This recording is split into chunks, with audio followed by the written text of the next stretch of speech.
Qué imagen la de esta salida Verstappen, que no salía demasiado bien y se veía envuelto en este sándwich de los McLaren.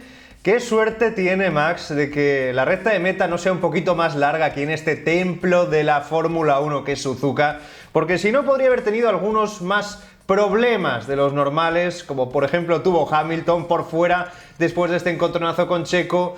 ¿Qué decir de Alex Albon, catapultado por ahí atrás en estos primeros metros fulgurantes de un circuito que nos encanta y en una carrera que jamás vamos a olvidar? ¿Por qué? Sencillamente porque es la del primer podio en la Fórmula 1 de Oscar Piastri, porque Red Bull se ha coronado campeón del mundo de constructores y por muchos más datos, muchas más informaciones que iremos desgranando a continuación y lo haremos con total libertad. Porque siempre hablamos sin pelos en la lengua, le guste a la gente o no, y está claro que en esta Fórmula 1, en la de nuestros días, cada vez hay más cosas que cuestionar y criticar. ¿Cómo no? Tenemos que empezar por esto, por decirle a Red Bull felicidades, felicidades por este sexto mundial de constructores, porque además no es cualquier campeonato, no, es un campeón de campeones Red Bull.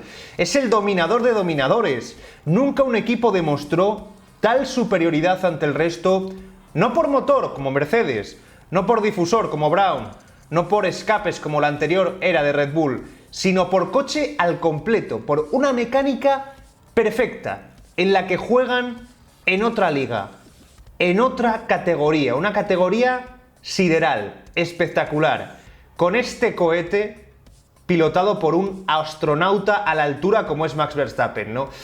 Otra cosa es que nos hagan creer que Verstappen es el bueno y Checo el malo en este equipo. Eso es otra cosa diferente. Nadie le quita el mérito que tiene a Max Verstappen de conseguir esta victoria y a Red Bull de haber diseñado este coche espectacular. Pero no nos pueden hacer creer que Checo, que cobra casi 6 veces menos que Max en este equipo, en torno al que todo el mundo gira, o sea, todo el mundo está pendiente de él, todo el mundo intenta darle lo mejor a Max Verstappen, y ahora nos intentan hacer creer que Checo es el porras, es el manco, el que no sabe pilotar un Fórmula 1.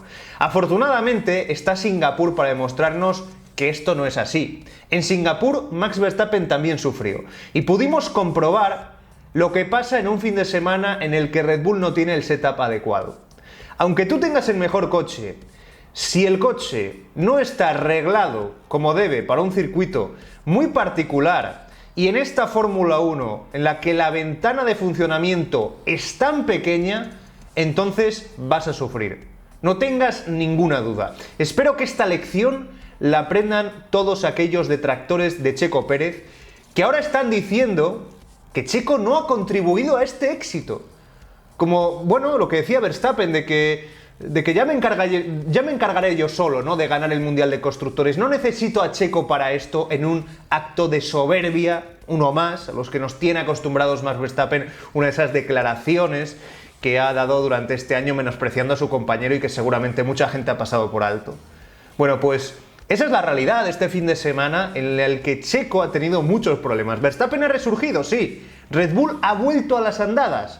La Directiva Técnica 18, que se estrenó en Singapur, no les ha hecho ni cosquillas, por mucho que algunos dijeran que no, que les había afectado y que ahora íbamos a ver un antes y un después en la Fórmula 1. Ya dijimos durante esta semana que esto no era así. Pero yo creo que os quedéis con esta imagen, la de esta radio al final de la carrera de Checo, que duró demasiado poco, con un Checo ofuscado, con un Checo frustrado. El coche no lo siento bien, evidentemente, después de los encontronazos que había tenido en pista, pero creo que esta imagen representa muy bien lo que ha sufrido Checo durante este fin de semana. Es así. O sea, hemos comprobado que solo en el primer sector, solo en esa parte de las S de Suzuka, Checo perdía 16 kilómetros por hora con respecto a su compañero, que sin embargo podía hacer vueltas impresionantes, arriesgando hasta el límite, como podéis comprobar en esta imagen, llegando a la línea blanca y un poco más allá sin cometer errores, porque tiene la confianza plena en su monoplaza, mientras Checo pues tenía que vérselas y deseárselas con pilotos por detrás. Al final, si te paran en las primeras vueltas y sales último de boxes, pues te tienes que encontrar con esto, y es normal que te precipites porque si no, no vas a hacer un buen resultado. Si no consigues adelantar, lo tienes muy difícil, ¿no? Y bueno, pues lo ha vivido en sus propias carnes Checo. Ha sido un fin de semana terrible, y lo peor es que aunque haya cumplido su sanción para este Gran Premio checo, no podemos olvidar que no se libra de recibir 4 puntos de penalización por infracción del safety car y por, como veis aquí, golpear a Kevin Magnussen. Y ojo, porque ya acumula 7 en total, ¿eh? Son 7 puntos los que acumula en el carné por puntos Checo en esta temporada hasta que se le vayan renovando, ¿no? Bueno, es una de las imágenes, ¿no?, de Checo en el box esperando la oportunidad para volver a salir a pista para cumplir esa sanción. ¿Qué tenía que decir sobre esto Helmut Marko, sobre esta situación tan bizarra y extraña? Bueno, pues simple y llanamente que les preocupaba el timing de sacarlo de boxes a pista para cumplir su sanción, porque debían asegurarse de que eso no perturbaría la carrera de su nieto preferido, de Max Verstappen, en caso de que saliera un safety car. Bueno, pues una más de Helmut Marko demostrando lo que es Red Bull. Al menos Helmut Marko es un poco la cara transparente de este equipo en el que solo importa un piloto. Bueno, pues aquí tenéis la explicación de por qué les llevó tanto tiempo sacar a Checo a pista, que estaba aquí un poco con cara de pocos amigos diciendo, pero bueno, ¿y ahora qué hago yo aquí, no? Esperando a que le sacaran de nuevo para que se hiciera efectiva en Japón esa sanción y que no se trasladara a otro gran premio. Esta es la realidad, o sea, felicidades a Red Bull, felicidades a Max Verstappen, pero la gente tiene que ser consciente de que no hay igualdad en este equipo, de que Verstappen es el mimado de esta escudería y que Checo pues tiene que hacer lo que puede con este monoplaza, como comprobamos en Singapur, pero lo de Checo es siempre. O sea, lo de Checo no pasa solo en Singapur. Checo tiene que luchar contra todo y contra todos en todas las carreras. Curiosamente desde Australia, antes no pasaba esto, pero desde los libres 3 de Australia algo cambió. Esa es la realidad de esta temporada, en un equipo Red Bull que alabamos, que admiramos, pero en el que nos gustaría que cambiasen muchísimas cosas.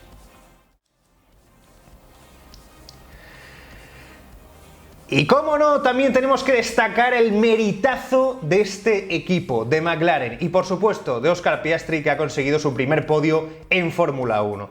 Un podio que yo creo que debió llegar mucho antes, hace mucho tiempo, quizá en Hungría, una carrera en la que su propio equipo le hizo un undercut para que pasara adelante Lando Norris, sí, el piloto mimado en esta escudería, ¿no?, el piloto franquicia. Pero es así, o sea, yo creo que en esa carrera Norris debió conseguir su primer podio en Fórmula 1. Desde entonces Norris está un poco descontento con su equipo, pese a haber renovado, porque al final lo que importa es el coche. McLaren tiene coche y Piastri, por ejemplo, pues está contento, aunque Norris siga teniendo esos galones que en ocasiones le impiden estar delante y que al final suponen perder una posición en estos casos. Sabes que si está Norris, tú vas a tener que conformarte con, en este caso, el tercer puesto del podio. Oye, que no está nada mal, porque al final supone que Piastri pues haya conseguido el objetivo este año. Pudo fichar, como sabéis, ¿no? Pudo ser piloto oficial de Alpine esta temporada, y la realidad es que Alpine ya ha hecho podios. Y ha hecho podios con sus dos pilotos. Tanto Esteban Ocon en Mónaco como Pierre Gasly, así que claro, evidentemente esto también lo tenía en cuenta Oscar Piastri, que diciendo, oye, yo tengo coche, tengo mejor coche que Alpine, necesito ya este primer podio, por eso no podía tardar en llegar. Bueno, creo que lo de McLaren es increíble, es absolutamente increíble, o sea, es un equipo que empezó en las últimas posiciones este año y ha conseguido revertir la situación hasta tal punto de que ahora, bueno, pues en Suzuka, por ejemplo, en un circuito de curva rápida en el que se han sentido tan cómodos, son la alternativa a Verstappen. Es absolutamente impresionante y admirable lo que ha hecho McLaren desde Austria. En Austria todo cambió, con las mejoras que han ido trayendo, con yo creo que casi una treintena de evoluciones, que no han sido pequeñas evoluciones como en el caso de otros, como en el caso, ya lo tengo que decir, de Aston Martin, sino que en su caso han sido evoluciones sustanciales, muy importantes. Quizás nada genuino, por eso no es algo que nos cautive, ¿no? Pero en la Fórmula 1 hay que saber copiar.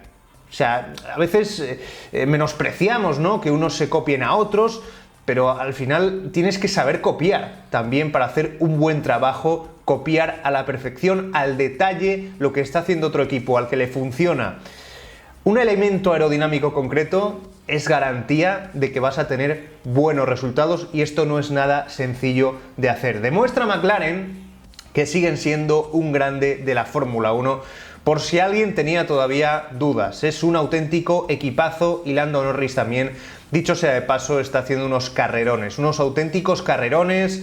Segundo puesto en Singapur, segundo puesto aquí. A ver cuándo llega ya esa primera victoria de Lando, que se lleva mereciendo también desde hace mucho tiempo. Están tardando en llegar tantas cosas, ¿no?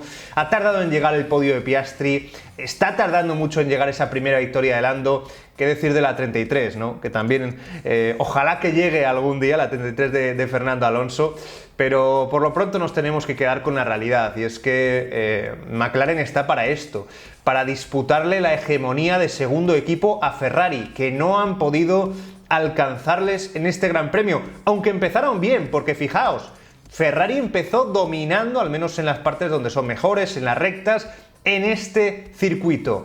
¿Qué pasó el sábado? Que todo cambió. McLaren consiguió revertir la situación, sacaron todo lo que tenían y consiguieron hacer un fin de semana de 10. Esto es lo que tenemos que decir hoy en día de McLaren, que son un equipo de 10 y que están llamados, incluso si esto sigue así, si el próximo año esta es la base, a ser alternativa a Red Bull.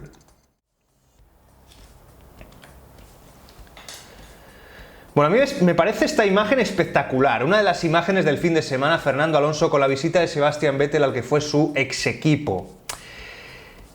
Es sintomática también esta imagen y tiene su mensaje, ¿no? Y es que Sebastian Vettel el año pasado, en este mismo circuito, con este monoplaza, este Aston Martin de 2022, hizo una vuelta de pole apenas una décima más lenta que la del Aston Martin actual.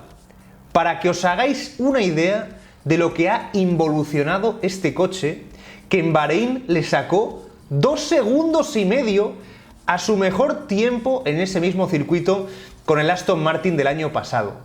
Pues ahora la ventaja, la mejoría se reduce a eso, a décimas.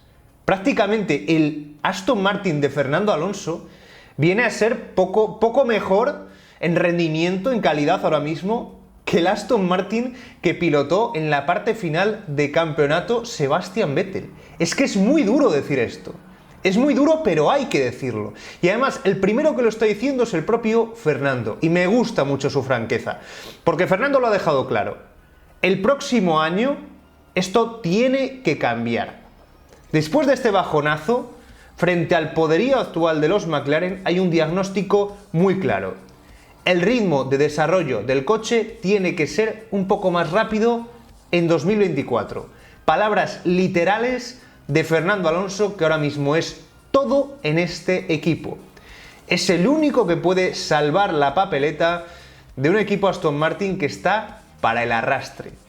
En las últimas 3 carreras, insisto, Aston Martin ha conseguido los mismos puntos que Williams. O sea, de estar a comienzos de temporada peleando con Ferrari, con Mercedes, ahora están en otra liga. ¿Y qué decir de McLaren ya? Pero es que Aston Martin tenemos que compararles con Williams o con Haas, incluso, que en la anterior carrera se le coló a Fernando Alonso un Haas en parrilla. Bueno, pues es que es duro decirlo, pero es que esto es así. Este es el momento tan duro, tan complicado, terrible que está atravesando Aston Martin. Me parece muy bien que trabajen ya en el coche el próximo año, me parece fantástico, pero es que el problema es que el próximo año no hay un cambio grande de normativa. O sea, en lo que estés trabajando este monoplaza va a ser un poco la base de lo que tengas el próximo año. y por eso la verdad es que me duele muchísimo tener que decir todo esto. Y pobre Fernando, que sigue haciendo lo que puede y sigue demostrando que, por si alguno tenía alguna duda, y es que recuerdo algunas críticas absurdas a sus 42 años que decía David Coulthard, que le habían pesado esos 42 años en cada una de las vueltas en Singapur. Bueno, que se mire David Coulthard la vuelta de Fernando Alonso, la primera vuelta de este Gran Premio. Después de la salida, los primeros metros. O sea, la salida de Fernando Alonso fue espectacular. Y esa primera vuelta, increíble. Que se mire la cámara on board de Fernando porque es absolutamente, bueno, pues sensacional, ¿no? Como es Fernando, que no ha perdido un ápice de su talento y de sus capacidades. Pero sí de coche. Y esta imagen yo creo que lo demuestra muy bien. ¿Recordáis este momento de la carrera, no? Fernando detrás de Esteban Ocon, y además no podía ser otro, de un Alpine, sin poder adelantarle. Y venía Sainz y les adelantaba fácil a los dos. Y venía Hamilton y les adelantaba muy fácil también. Bueno, imaginad lo que estaba pasando por la cabeza de un Fernando Alonso que tampoco había acabado contento con la estrategia, que decía que le habían parado muy pronto. Ese primer stint con blandos, Fernando estaba muy cómodo y quizás podían haberlo estirado un poquito más. Yo no sé si tanto como para conseguir al final un quinto o un sexto puesto, como dice Fernando, yo creo que sería demasiado. Con este coche lo veo imposible. Pero sí que habría tenido algunas más opciones, Fernando, que nunca está de más, ¿eh? Y por cierto, otra cosa que tenemos que destacar, el abandono de Stroll. Qué raro, ¿verdad? Qué extraño. Un abandono así de repente, sin ningún motivo aparente. Bueno, pues esto puede indicarnos quién ha tenido que modificar las fijaciones del ala tras la TD18, ¿eh? ¿Quién ha salido perdiendo después de esta directiva técnica? Que en el caso de Aston Martin me parece que llegó mucho antes, cuando les obligaron a cambiar su alerón delantero. Bueno, pues en este Gran Premio Aston Martin ha usado sensores para medir la flexibilidad en el soporte del ala trasera y han reforzado su sujeción con placas metálicas sobre el wing. Está claro que no las tienen todas consigo con que esta parte esté cumpliendo el reglamento y quieren seguir trabajando en ella. Les está dando muchos dolores de cabeza, hay muchas cosas que no sabemos todavía en este equipo y por eso creo que además de la falta de desarrollo, ¿no?, de que hayan trabajado en el túnel de viento muchísimo menos que McLaren, y esto es realidad, estos son datos, son números, además de esto, la FIA les está haciendo, bueno, pues una 13-14 monumental esta temporada. Y es que lo que está pasando en la FIA no tenemos que reducirlo al universo Aston Martin, que yo lo agradecería. Me gustaría saber mucho más de lo que sabemos hoy en día sobre Aston Martin. ¿Qué ha pasado en esta temporada? Porque creo que la FIA ha metido la tijera y ha recortado parte del rendimiento de este monoplaza. Me gustaría que no se engañara a los aficionados, que no se nos tratara como niños y que supiéramos mucho más sobre lo que está pasando entre bambalinas. Y es que la FIA nunca dejará de sorprendernos, ¿no? Al final siempre hay motivos para hablar de la FIA y están protagonizando constantemente sainetes. Por lo pronto, en este fin de semana en Japón, los equipos ojipláticos quejándose a la Federación Internacional por lo que pasó en Singapur. ¿Qué ocurrió en Singapur exactamente? ¿Por qué parecía que Verstappen no iba a ser sancionado aunque hiciera lo más gordo que se le pudiera ocurrir? Parecía que era imposible que la FIA sancionara a Verstappen, que Red Bull tenía algún tipo de poder por el cual jamás iban a recibir una sanción. De 3 investigaciones en la quali, 2 reprimendas. Así se saldó todo en lo que estaba metido Max Verstappen cuando entraba a declarar ante los comisarios, por cierto, muy sonriente y muy tranquilo, ¿no? Cosas un tanto extrañas, un tanto peculiares. Todos los equipos se han quejado y la FIA ha tenido que recular y admitir que se equivocaron. Es lamentable toda esta situación, es inadmisible lo que estamos viendo, lo que estamos comprobando, que la FIA haya tenido que admitir tras las presiones de varios equipos que debió sancionar a Verstappen con 3 posiciones por obstaculizar a su Tsunoda en la quali de Singapur. Lo consideran, sí, ahora, a posteriori, un error que no debe sentar precedente. Esto es grave, es muy grave, huele que apesta. en esta FIA y bueno, pues como viene siendo habitual, estamos cumpliendo aquello de lo hicimos, pero no volverá a suceder. Como con Hamilton, ¿verdad? ¿Os acordáis que Verstappen, bueno, venía un poco a ser la antítesis de Hamilton? Lo decíamos por aquel 2021, ¿no? En el que Hamilton estaba siendo claramente ayudado por la FIA. Bueno, pues es que ahora Max se ha convertido en todo aquello contra lo que parecía luchar, ¿no? Es muy triste. Es muy triste también que la FIA haya respaldado, haya reforzado a este comisario, a Matteo Perini, que fue el que la lió completamente en Singapur y que ha repetido en este Gran Premio de Japón. Se reafirman, es como que ellos están completamente de acuerdo con lo que hacen y que jamás van a hacer autocrítica, pueden admitir sus errores sin ningún tipo de responsabilidad. Oye, el Mundial no había terminado, ¿eh? Le podían haber puesto esas posiciones con carácter retroactivo aquí en Japón.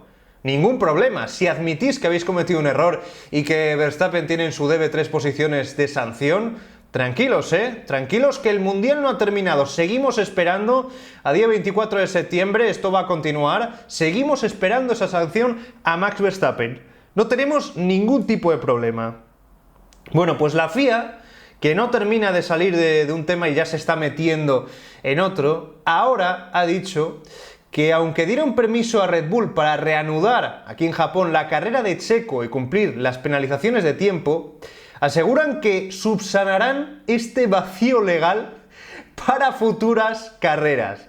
Vuelven a hacer lo mismo. Bueno, yo, de verdad, yo es que ya es mejor tomárselo a risa, porque como no vamos a tener ningún tipo de dimisión, ni nadie va a asumir su responsabilidad en la Federación Internacional, cada vez más corrupta, cada vez más sujeta a Dios sabe qué intereses o a Dios sabe qué tráfico de influencias, al final tenemos que asumir esto ya como lo normal, ¿no? Como el pan nuestro de cada día en un deporte en el que cada vez entendemos menos cosas. Me gustaría saber cuál es vuestra opinión sobre esto. ¿Qué pensáis sobre los sainetes que se están formando en la FIA y que ellos mismos reconocen? Parece que se enorgullecen de ellos. Es tremendo, pero creo que ahora sois vosotros los que me tenéis que dar vuestra opinión. Me interesa mucho. Antes de Qatar se va a seguir hablando de este tema y seguro que la FIA nos seguirá dando mucho más contenido.